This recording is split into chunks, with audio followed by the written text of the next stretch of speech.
Hello, Hi, I'm Jamie. I'm Caroline. Nice to meet you, Caroline. So, had you been living here in Coventry all your life? Yes, been living here all my life, yes, so I'm in my 50s now, and Yeah. it's a lovely city. It's central, it's easy to get to, it's easy to commute from, and I just think we're a very welcoming city. And did you born here in Coventry too? It's got a bit of a twist to my tale. I was made here in Coventry, but unfortunately of the era I was born in, it was a bit not very good to be out of a wedlocked marriage or whatever. So my mum did actually go away to have me because she'd already had a previous child. So, but then I was brought back here, and my nan and granddad looked after me. So. Okay. But yeah, so I was made in Coventry. Nice. It's an interesting story. Yes. So tell me, what do you like more about Coventry? What do I like about? I don't know. You just feel at home here. I know it is my home, so that's probably a bit of a. But most people I speak to, and I speak to a lot of people through my work. I've been here 10 years in tourist information. Met hundreds and hundreds of people that actually locals, people yourself that are studying here. People who just come to visit, and nearly everybody I've spoken to all says, how welcome it is. People talk and they're nice. I also belong to the Coventry Ambassadors, which was set up in the Olympic year.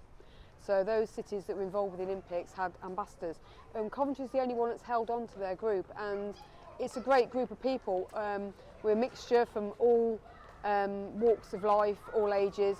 And we've managed to be able to keep the pink uniform, and when there's events on in Coventry we support it, and I think a lot of people are their own personal ambassadors of Coventry. We have great guides here, they're very friendly in the cathedrals, and it's got a lot of history, a lot of history. We are a very, very, very old city. So you think the people of Coventry, it's really welcoming? I think they are, yes. I used to work in rest homes years ago, and I loved talking to the elderly residents, and a lot of them that actually came here for work or met their husbands or their wives and settled here. I've spoken to different students and that have done their degrees here, and they're probably working in Birmingham, but they're settled in Coventry because they've found it's easy to commute from, and it's friendly and welcoming. Yeah, I think so. Lots of children. Yeah, today it's a really good day to go outside. Yes, it's lovely, yeah. So, can you tell me where we are just right now? Yeah, we're here now based in the ruins of the old cathedral. It was a church up until 1918. In fact, it was the largest church in England up until 1918. We then had a bishop seated here, whose memorial is over there, and because we'd gone so long without a cathedral, because Henry VIII destroyed our first, they decided to elevate this to cathedral status. So we have quite a few people come and go, oh well, it's not actually built much like a cathedral. Well, it wasn't. It was an Earl's church. It was a very, very rich church, and depending in medieval times what part of the city you lived in, it would depend on what church you went to. So if you lived in this side of the city, you would come here and support the Earls and give you money there. And this was a standalone church, didn't belong to any denomination, it was the Earls' church. And then just over there you've got Holy Trinity, one of our other spires, and that was the Prior's church, which belonged to the first cathedral, the Prior of St Mary's. And the benefactors for that were Lady Godiva and Earl Leofric. And Lady Godiva was very rich. Not many women you can think about 11th century that you can say are famous, but Lady Godiva is one of them. Very, very rich in her own right she was, and she bestowed a lot of money on the first cathedral and the church. So then you'd have the competition between the Earls and the Priors, and if you lived over that side of the city, you'd go to the Prior's church and pay your money there, and that's how things were. Nice, really nice. So yeah, the origins of most churches were always a place of worship or chapel. Coventry did used to have a castle, which is why you got Bailey Lane there. It wasn't a stone castle, it'd be just sort of a strong fortress. But in here there was like a Norman type chapel. So obviously the origins of this would have been always a place of worship. So the Earls were just built on, and then the chapels were added and were named after the guilds. Over there you've got the Cappers Guild, which is the only one that survived because that's all stone. And it referenced the name Cappers. What's that mean? It was simple, caps. They made the caps. Okay. So they were the guilds of the caps. Unfortunately, this did have a very big roof, all wooden, medieval. The Victorians did a lot of restoration, and they actually put another roof on top, and they left a gap about 18 inches. So when the incendiaries came over in the bombing that we had on November the 14th, the incendiaries lit the way, so to speak, before the heavy bombers come over. And they dropped so many, and it was such a big roof that as it caught fire, the fire watch couldn't see what was going on as the incendiaries were burning through. And of course, as soon as they hit the medieval building, and probably one of the biggest mistakes that the Victorians did, not to know that there was going to be a war, they put metal supports, all these support columns to support the medieval roof. And of course, obviously, heat and metal don't mix, so it brought it all down. The rubble out here was 3 to 4 metres high. So, but that's just one of those things. And then the council decided to put out a competition to have a design for a new cathedral.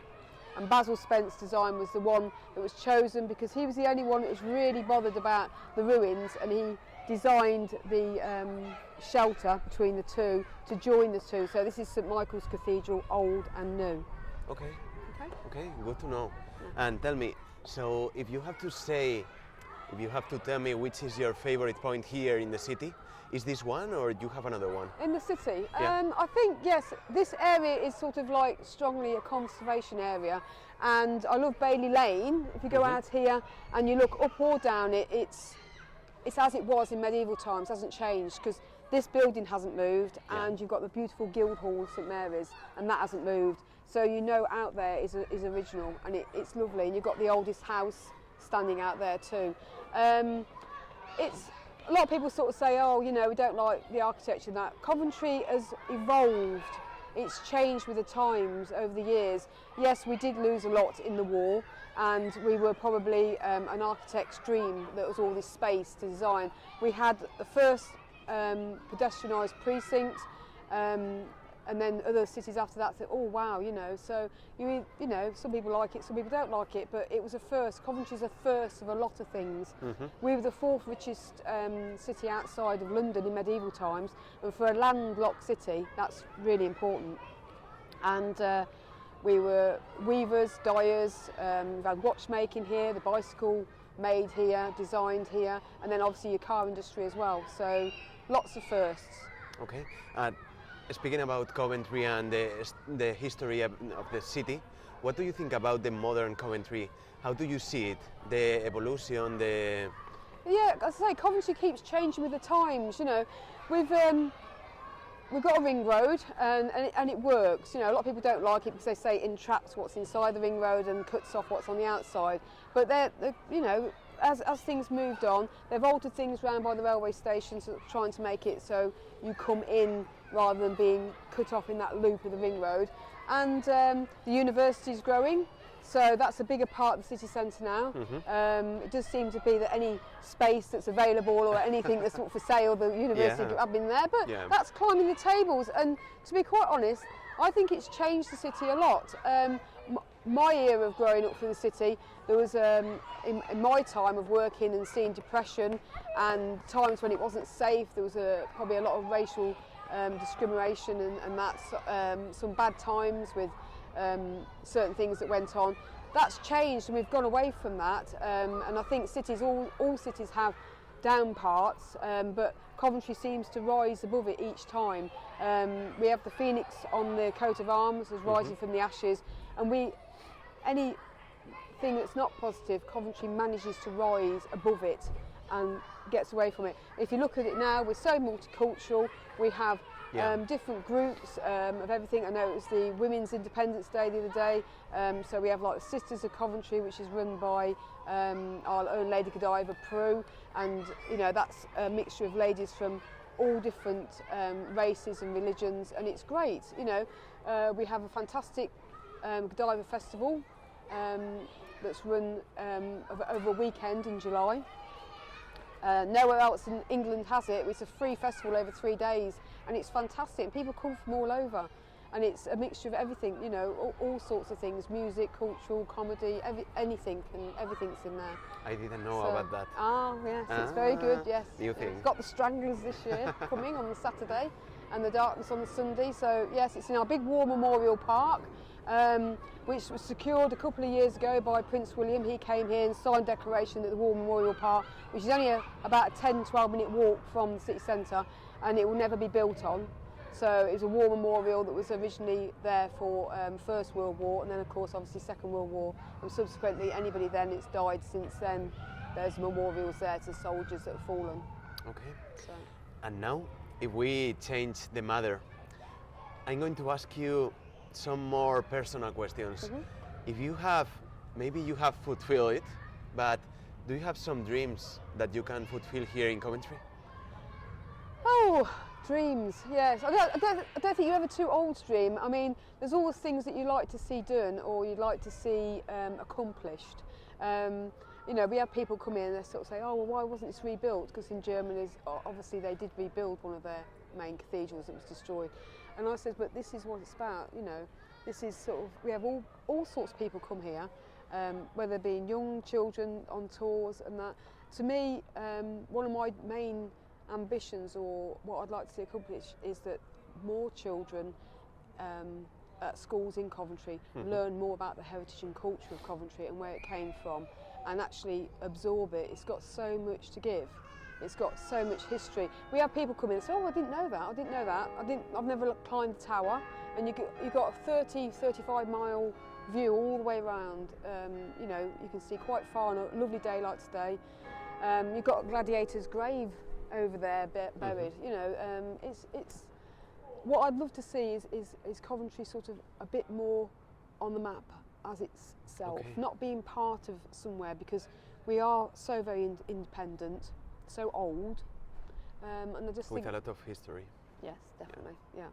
I mean, Parliament's been held here twice, and you've got the beautiful Guildhall. You've got so many beautiful buildings. Yes, we have got a lot of modern buildings, and you know, things just seem to sprout up now. I mean, years ago, the tower took 100 years to build. I mean, now buildings are up within months. You know, so you know, you're sort of thinking, but you know, architecture. You just look around the mixture where it's all in. You know, you can pick little bits out. Yeah, some people just like the old and don't like anything modern and new. But the new cathedral itself, you know, that's beautiful. That's got a lot of history behind it.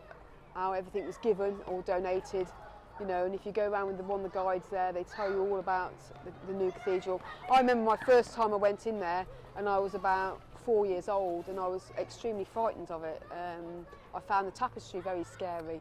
But now I don't. I just, you know, and I think the more children are involved and taught and explained about things, then the better everybody lives together. Like today, these children is here with the school. They are. And they are letting them know the history of Coventry. They'll go round. And so a good thing, no? Yes, it is very good, And we have a lot of visiting schools. They're not all Coventry schools that come here. We have a lot of schools that come in from outside. It is one of the main places. Coventry is known for the peace and reconciliation and the Father Forgive prayer that's up there. And it's great that Coventry's renowned for that. The Cross of Nails has gone to many different countries, and we're twinned with a lot of countries as well. So, you know, I think in its own, probably Coventry's known more abroad and around than what it is actually in its own right in England. It seems really strange, you know. Yeah, that has to change. Yeah. So, Caroline, if you have, well, first I'm going to ask you, do you plan to stay here in Coventry? What, forever now? Not forever, but for now. Yeah. Oh yes. I mean, I've got 2 grown-up children. I've got 1 granddaughter, and yes. I mean, when Phoebe comes here, I mean, she's like 2 and 9 months, and she'll say this is Nanny's church, you know. So she thinks and she comes in. She loves running around here, but no, I think Coventry. It's a bit like a book. You know, you can skim through a book and think, oh yeah, that looks okay. Then actually, once you start looking into the book and reading parts of it and taking it in, and that's what Coventry's like. You know, there's so much here. You go into the Urban Art Gallery, you can find out about Coventry from medieval times right through till now. You can go in the Transport Museum, you can see all the cars that we used to make. cars of the future that are being designed, bicycles, all forms of transport. We've got a weaver's cottage that's as the weavers lived in it. We have a lovely group of volunteers that open that from April. We have a watch museum, because that was one of our main industries as well. And medieval Spon Street, it's got some beautiful buildings down there that were all put together to form medieval street. Some are original. St John the Baptist Church, another medieval church. One of the reasons why he got sent to Coventry from was where the royalists were imprisoned when we were for Parliament, when the Civil War was on. So, you know, the history, and like I say, Coventry moves with it. You know, we take everything in, and it's a bit like a sponge really, and we've held on to it. We haven't lost it all. Okay. And I was going to ask you if you can give me a headline, something about Coventry, but you had done it. You had told me that Coventry is like a book. Yeah. So can you say it to the camera? Okay, yes. Coventry is like a book. Okay. You open it up and observe it and read into it. Yeah. Thank you. Thank That's you all right. really much, Okay, Caroline. that's all right. Thank you. Nice to meet Yes. you. And for all this information about Coventry.